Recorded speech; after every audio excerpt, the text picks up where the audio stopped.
एक बार अकबर का राज्य कपास चोरी की समस्या से बुरी तरह ग्रस्त था।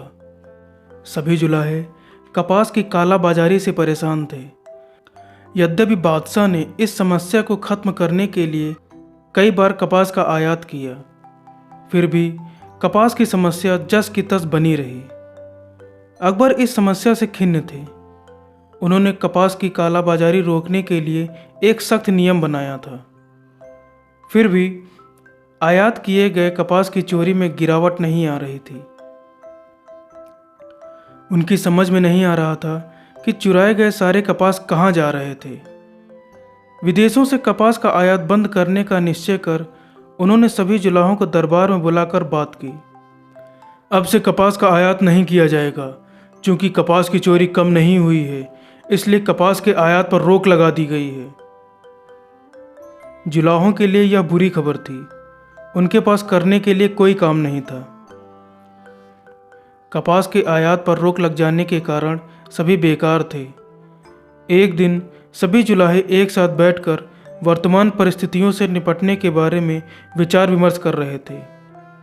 उनमें से एक ने सुझाव दिया कि इस बारे में बीरबल से सलाह मशवरा करना चाहिए, क्योंकि वह उनकी मदद अवश्य करेगा। अगले दिन सभी बीरबल के पास पहुंचे और अपनी उससे परेशानी कह सुनाई। उसने सभी को आश्वासन दिया कि वह न केवल बादशाह को कपास के ऊपर लगे रोक हटाने के लिए कहेगा, बल्कि कपास चोर को भी पकड़वाने की हर संभव कोशिश करेगा। बीरबल के दिमाग में था कि चोर अवश्य ही उन व्यापारियों में से कोई है। उसे ऐसा विश्वास इसलिए भी था क्योंकि कोई मध्यस्थ ही था जिसके द्वारा कपास जुलाहे तक पहुंच रहा था। वह अकबर के पास जाकर बोले, जहां पनाह, कपास का आयात दोबारा शुरू करें, क्योंकि जुलाहों को बहुत परेशानी हो रही है। यद्यपि अकबर इस समय कपास पर लगे प्रतिबंध को हटाने के लिए तैयार नहीं थे, लेकिन जब बीरबल ने उन्हें चोर के पकड़े जाने के बारे में आश्वस्त किया तो अकबर ने बीरबल की बात मान ली। अगले दिन बीरबल ने सभी व्यापारियों की एक सभा बुलाई। उसने सभा में घोषणा की कि वह उस चोर को जानता है और उसे अपनी गलती स्वीकार करने का आखिरी मौका भर दे रहा है। फिर भी कोई अपनी गलती स्वीकार करने आगे नहीं आया।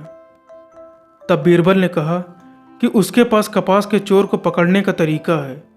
उसने कहा, वह प्रत्येक व्यापारी की पगड़ी में देखकर यह जान सकता है कि चोर कौन है। इतना कहकर उसने प्रत्येक व्यापारी की पगड़ी को गौर से देखना शुरू कर दिया। इन व्यापारियों में एक मारवाड़ी सेठ था जो सभी कपास की जमाखोरी का जिम्मेदार था। जैसे ही बीरबल ने कहा कि वह प्रत्येक व्यापारी की पगड़ी को देखेगा, उसका हाथ फौरन अपनी पगड़ी के ऊपर यह देखने के लिए चला गया कि उसके द्वारा जमा किए गए कपास का कुछ अंश उसकी पगड़ी में तो नहीं लगा है। उसकी हरकत देखते ही बीरबल फौरन समझ गया कि उसी ने सारे कपास चुराए हैं।